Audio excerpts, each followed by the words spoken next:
A.G. Paxton suing the NCAA over the group's stance on transgender players citing false practices. That suit hit yesterday. Ken Paxton was on with the James Show earlier today, talking about it. Sean Allen in our newsroom will continue to have updates on that story, top and bottom of the hour, with comments from A.G. Paxton about that. Bill Clinton has been hospitalized with a fever. One of the things I know about that is we don't know the details, but I know people don't get hospitalized just for a fever. So there's something else we don't know. They're not talking about. They're not saying. And we're going to have to keep an eye on that. The most common thing I'm seeing on social media, two things about that, about Bill Clinton being hospitalized, is one of them is that former Bill Clinton in the hospital developing a fever, according to the spokesperson. And I see a lot of comments that say, okay, who had it on their bingo card that Bill Clinton would outlive Jimmy Carter? But the second thing I see most common across social media is disgraced former President Bill Clinton has been hospitalized. People say, I hope he gets well soon. We need him alive when Kash Patel drops the Einstein list or the Epstein list, the Jeffrey Epstein list. I wish Bill Clinton well and that he gets healthy and makes it out of the hospital for Christmas. We're also following other stories. Story out of New York about illegal migrant setting a sleeping woman on fire on a train in New York on a subway. And he was arrested today, as the story goes. He's a illegal from Guatemala. He was in contact with the authorities in 2018 and deported as an illegal immigrant, but he made his way back to the country, and he was arrested today for setting a woman on fire. Another big story: President Joe Biden commuting the sentences, the death sentence of 37 of the 40. There are 40 people on death row, 40 men on death row in this country. 37 of them, Joe Biden commuted their sentence today, and instead of a death row, he's put them in life in prison without parole. Very, very bad situation to set forth. Not good. That's a bad decision. I wonder how many people within the Democratic organization knew that. It caught people on the left and the right by surprise.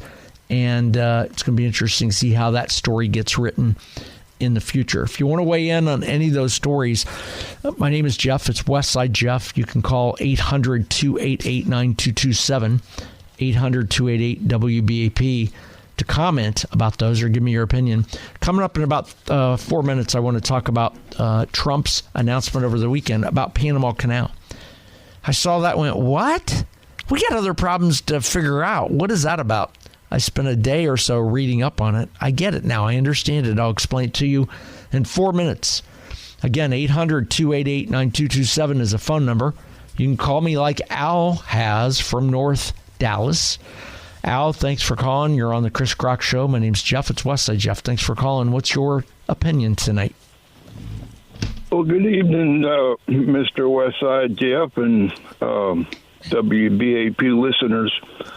I feel like that by commuting the sentence of murderers, this vile administration is showing its contempt for the survivors of the murdered people that whose lives these murderers have taken.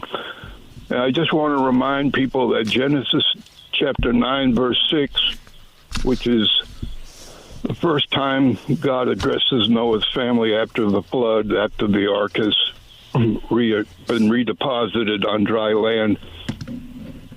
He gives mankind permission to eat meat because, of course, all the vegetation has been destroyed. And then he goes on to talk about that they must drain the flesh of its blood and not eat the blood with the meat because of the significance of blood. And he goes on to say in verse 6, that anyone shedding man's blood, by man will his own blood be shed, because in God's image he made them. So basically God is saying I don't have to kill you. Other men will kill you in order to, seek justice for the life that was taken. So I think that totally justifies capital punishment, don't you? Al, I appreciate your comment, and I can't disagree with you. Thank you for calling. I appreciate your comments on the show tonight, and thank you for listening. Thank you for calling from North Texas. Good comment. 800-288-9227 is the number if you'd like to weigh in on that story or any other story. Saw Trump over the weekend speaking at Turning Point Convention, I think in Phoenix. And I went back and watched some of the video to make sure I didn't just see a news clip that was edited or, short, something that was just a piece of it. And I heard what I thought I heard. Donald Trump has threatened to take over the Panama Canal. But I had to ask myself, I walked away and said, where's this coming from and why? What's this all about? I'm all about common sense. Remember my story. Born and raised up in Ohio, not the smartest kid in the world. Just follow the news, read it. I usually go to a lot of sources, read the stories, find myself having an opinion, drawing a conclusion, and that's what I get to sit here and offer you. So my question was, what the heck is this all about? What the Panama Canal? Where's this coming from that Trump wants to take back the Panama Canal? We got real problems in this country. That was never talked about in the campaign trail. It was never discussed along. It's the first time in my life I've ever heard a politician say anything like that.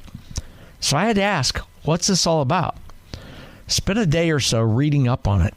A lot of sources, a lot of places. So, as you know, the Panama Canal, it's a major waterway that connects the Atlantic and Pacific Oceans. And it allows the sea travelers, those ships, to avoid additional trip around going south or going north around oceans to cross over. It saves them about 7,000 nautical miles of travel. So it's more timely, more cost efficient to sit there and go through Panama Canal than it is to take alternative routes.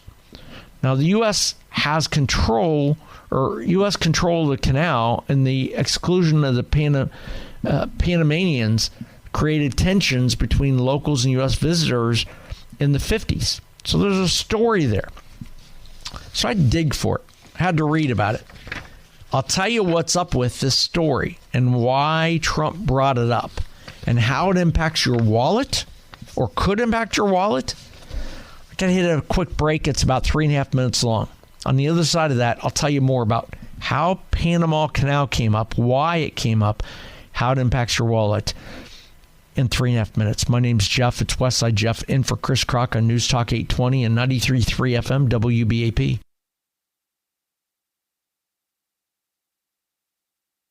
Over the weekend, Donald Trump at Turning Point Convention in Phoenix, I think it was, somewhere in Arizona, stated that he wanted to take back the Panama Canal. And all I could think about is, what? Where's this coming from? It never came up in any of the campaigns. Out of left field, he brings it up. So I had to stop, drop, and roll, do a lot of research, go digging, and say, what's behind this? I have a little more for you on that in about 4 minutes. But first, I want to hit up Nathan from Saginaw. Nathan, thanks for listening to the Chris Crock Show. You're talking to Jeff, Westside Jeff, and for Chris Crock. What's your opinion? Hi, Jeff. What I was going to point out is the United States bought the land, built the canal, and Jimmy Carter just gave it away for no good reason. And that's millions of dollars. It's like a toll road through there.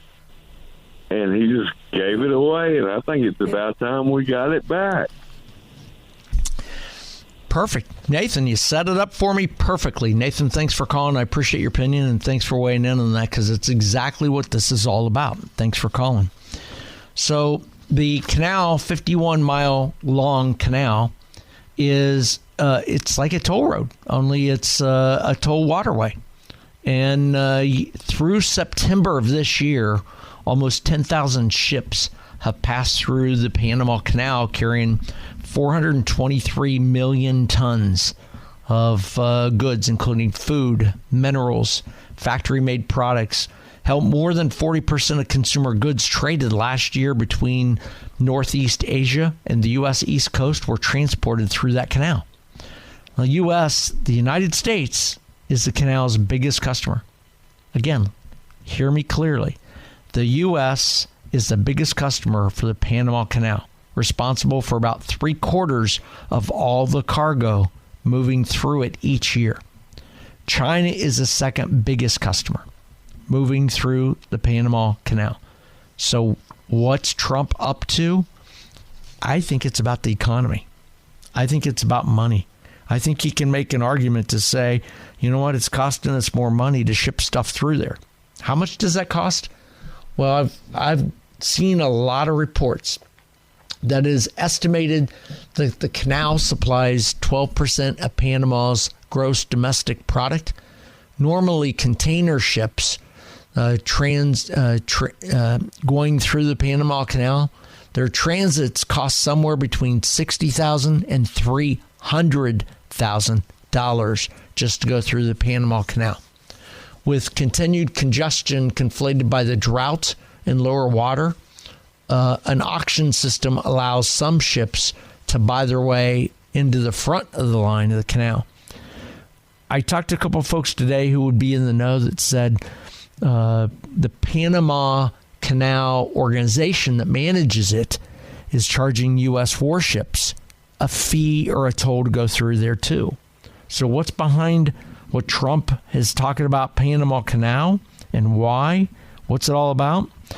Sean Allen in our newsroom is going to have more on that story in about 9 minutes. He's got more details on Trump's plan to improve the economy. I think the Panama Canal is a piece of that, and I think he can make an argument to connect the two.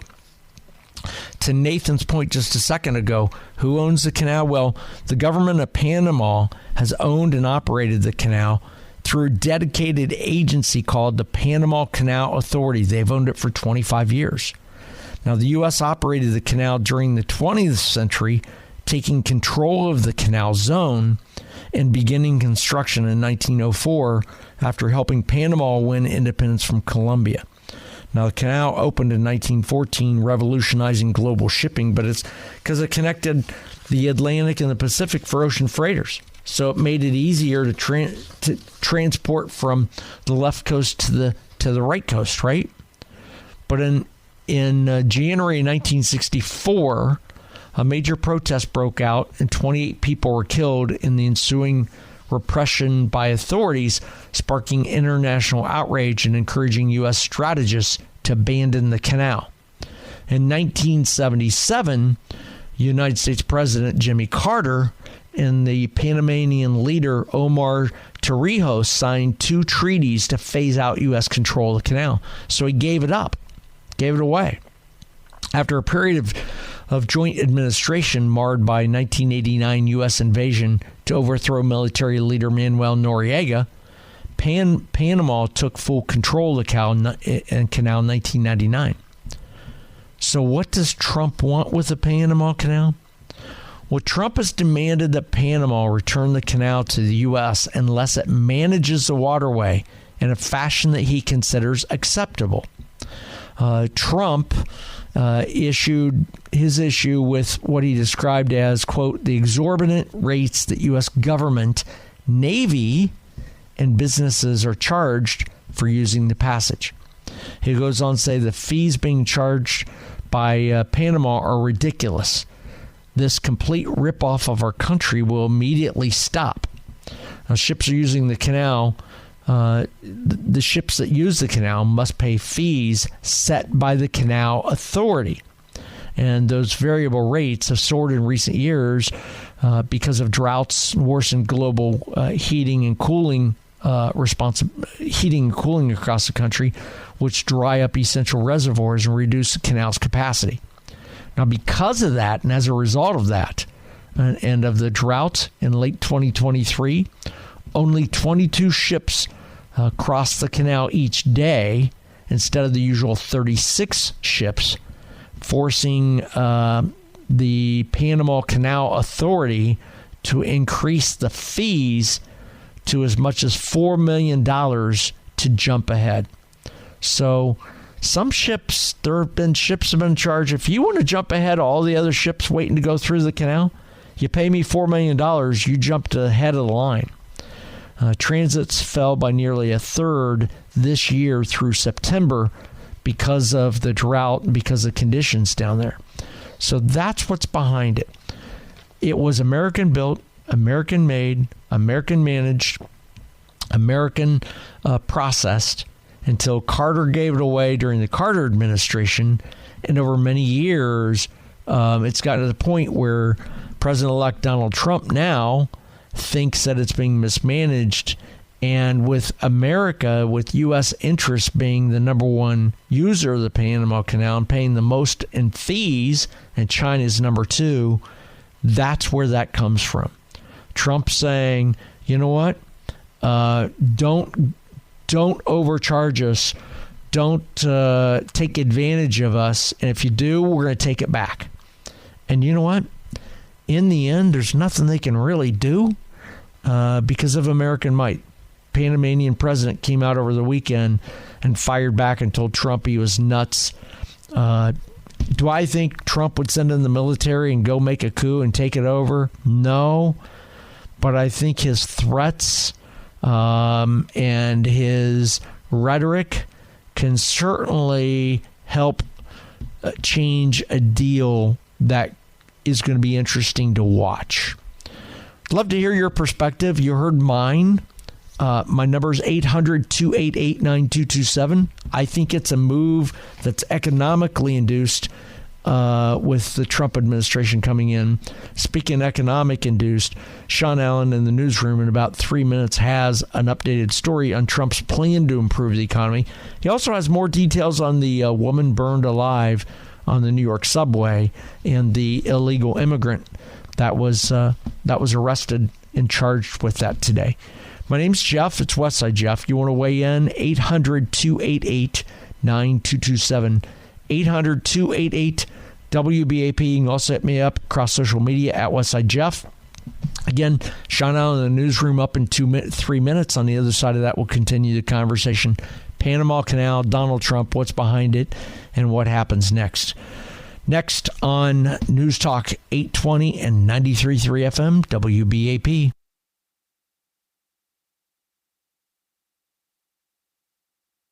Some stories, you just can't make it up. You just can't. This is one of those. Jeff is the name, Westside Jeff, in for Chris Kroc. Chris is back on January 2nd. That's a week from Thursday. I'll be in, tomorrow night we have Christmas music playing.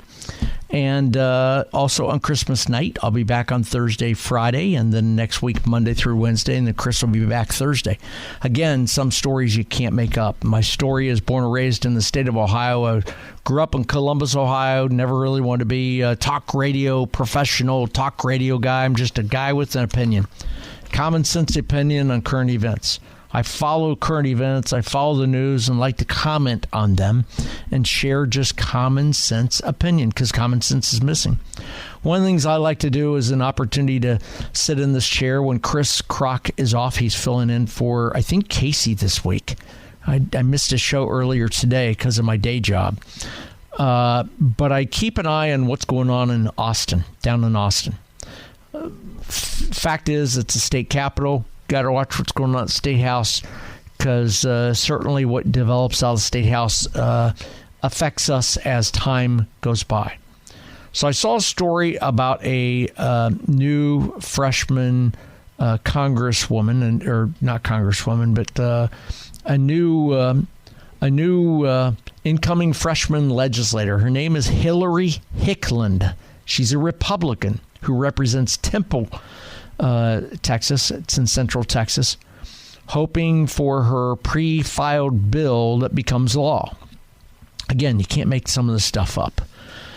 So Hickland has introduced House Bill 1549, which calls for, quote, restrictions on the sale of obscene devices, end quote, in advance of the 2025 legislative session. So what does she consider restrictions on the sale of obscene devices?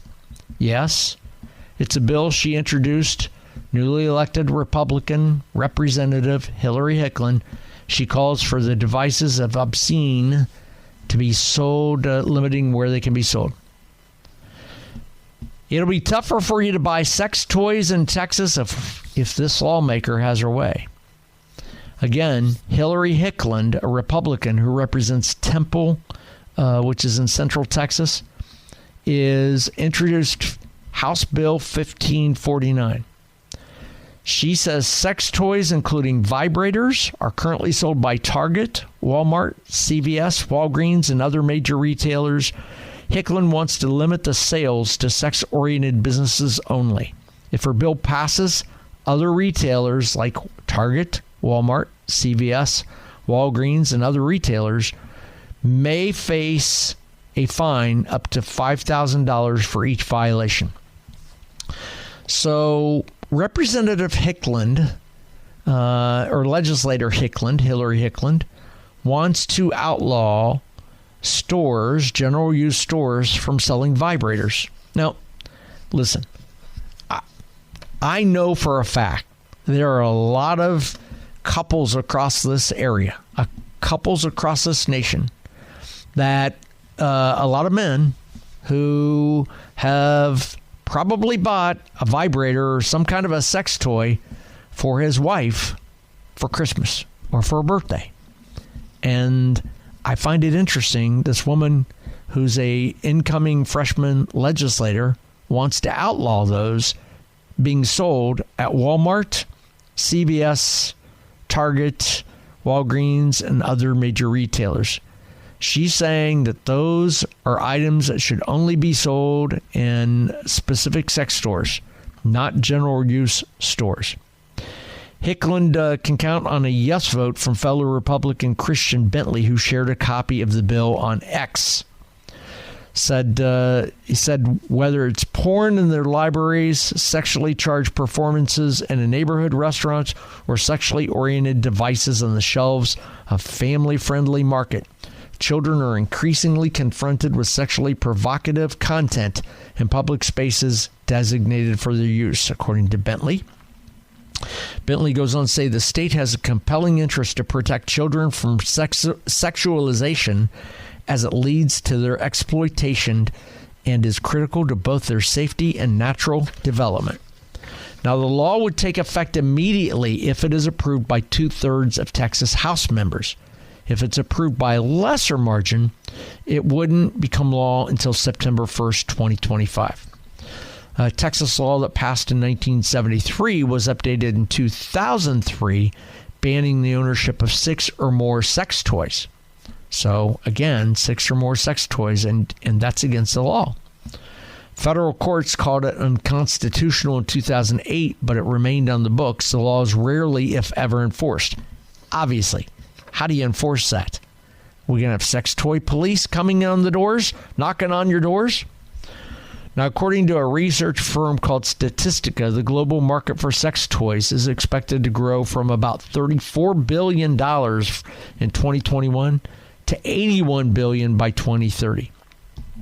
So it's a significant growth product. I just find it interesting that a Republican freshman legislator in the Texas House, a woman, wants to outlaw general use stores selling vibrators in their stores and wants them only sold in sex shop, sex toy type retailers only.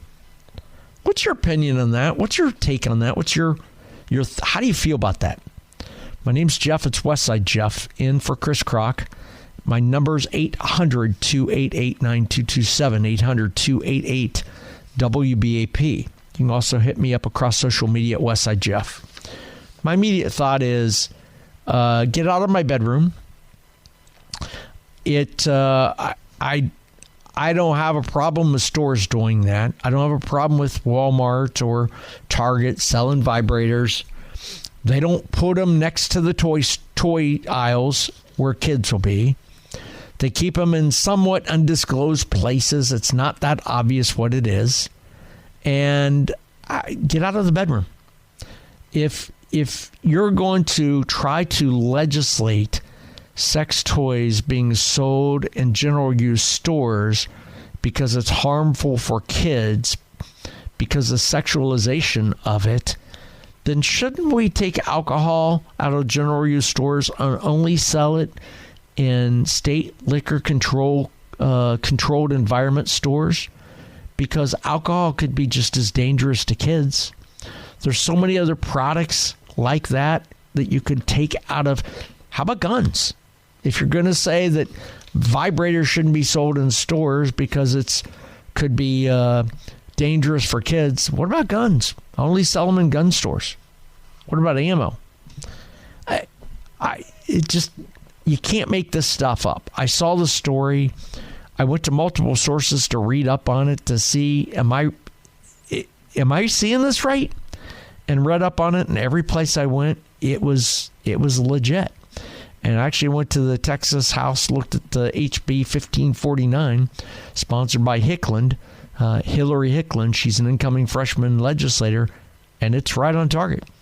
She wants to limit sales of vibrators and other sex toys only to sex-specific type retailers. Get them out of general use stores. Not a fan of it. Don't agree with it. My attitude is we have bigger problems, bigger fish to fry.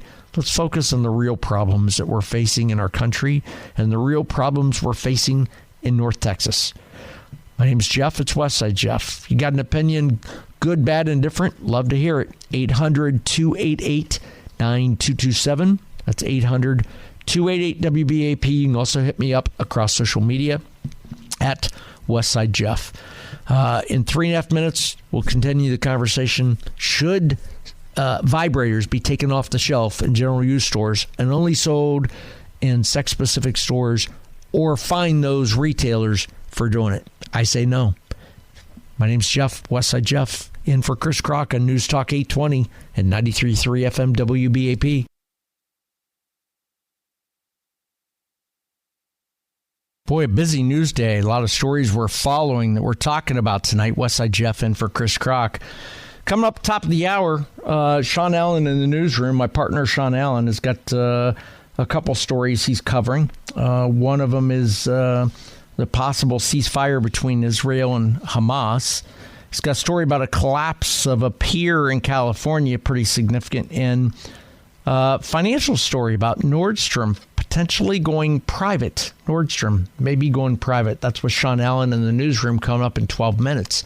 On the other side of that, I want to talk and give you an update on the latest with Attorney General Paxton's lawsuit against the NCAA over the group's stance on transgender players.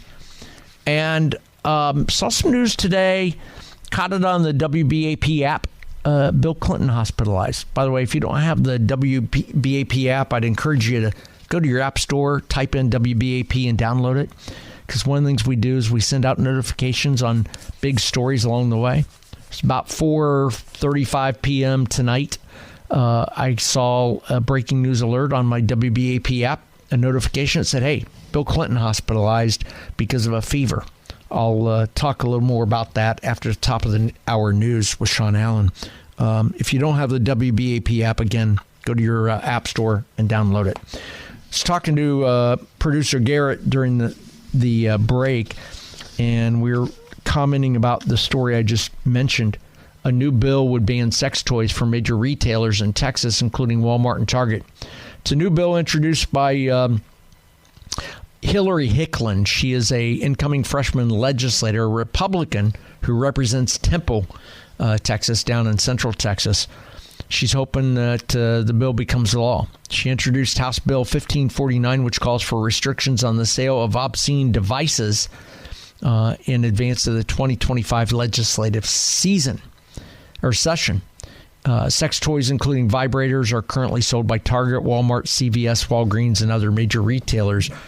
If her bill becomes law, if it passes, other retailers could be fined up to $5,000 for each violation. She wants them out of those stores and put only into sex specialty type stores. Interesting that she's a freshman legislator, and that's the first bill she wants to co-sponsor or wrote and sponsor. She's dying on the hill as her first bill. That wouldn't be the first thing I would think of, and my attitude is get out of the bedroom. That's between husband and wife, and let them do their thing. And you know what? If there's demand for it, then the retailer wants to sell it, that's fine. If we're going to ban vibrators from Walmart and Target because potential danger for someone, a minor, seeing it, being exposed to it, then why not ban guns? Why not take all the guns out of the stores and put them only in specific gun stores? Why not take all the alcohol out of stores and put it only in state-controlled liquor stores? So if you're going to be the moral police, why not be the moral police for all products, not just vibrators? That's my opinion. Westside Jeff in for Chris Crock. A couple other stories that stuck out to me. Dallas-Fort Worth Starbucks joined a strike as coffee giant grapples with union push. Saw the story earlier today that the Starbucks Workers United in Denton joined the strike on Monday, according to the statement from a spokesperson. That's organized workers. On Friday, workers walked out of stores in Chicago, L.A., Seattle, and across the country. Other metro areas affected include some up and down the East Coast. Well, the store involved in the strike is 1445 West University Drive in Denton. The strikes are expected to grow through Christmas Eve as they seek to apply pressure during the busy holiday season. The Coffee Giant's locations blanket the North Texas region. Now, Starbucks Workers United accused the Coffee Giant of failing to honor a commitment made in February to reach a labor agreement this year. And the Baristas Union filed an unfair labor practice charge alleging Starbucks refused to bargain and engaged in bad faith bargaining over economic issues. Now, I'm not a Starbucks guy. I'm not a coffee guy. No offense, I'm not interested in going to a store and spending $10 for coffee, for a specialty coffee. For $10, I can buy myself 5 2-liter bottles of Diet Coke, and that's my poison. So, not my fight. Although I've probably spent the money that I've spent in Starbucks through my 2 girls, I would bet you would probably pay for 1 year of college for one of the girls.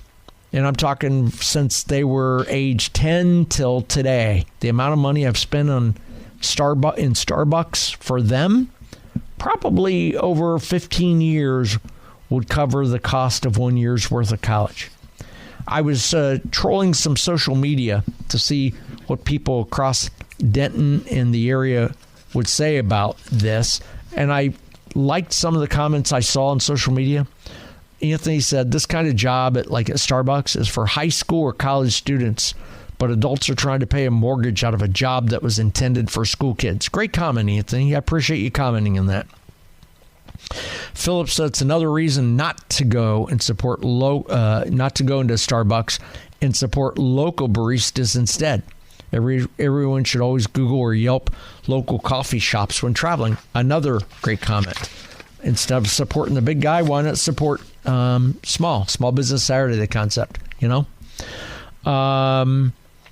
Here's a person said, I stopped going to Starbucks years ago and started supporting local coffee shop, better coffee, and never gets it wrong like Starbucks. Saw a comment from one person that said, liberal Denton brats. Yeah, you go in Starbucks and you can see some of that. So Starbucks strike has come to Denton. Another story I followed, Christmas Day. For the first time ever, you're going to have 2 NFL games on Christmas Day. You know what network it's on? Not on ABC, CBS, NBC, Fox, or ESPN. It's going to be on Netflix. Netflix is airing 2 NFL games on Christmas Day. Yes, Netflix. Listen, they couldn't get the Jake Paul-Mike Tyson fight right. You know what the buffering was like there? You know what the buffering is going to be like on Christmas Day for NFL on Netflix? Hell, you and I will be talking about it Thursday night because they don't have the bandwidth. It ain't going to work, and it's going to screw up the NFL on Thursday. The good news is The Cowboys aren't playing. The games will be NFL Christmas Day schedule will be 11 a.m. It'll be Pittsburgh hosting Kansas City, and then Baltimore faces Houston in the second game. Houston, that affects Texas. Guess what? People are going to be pissed off on my guess on Wednesday for Netflix because they're not going to have enough bandwidth that's going to be buffering all day. I'll be one of them. I'll be watching. We'll talk about it Thursday night.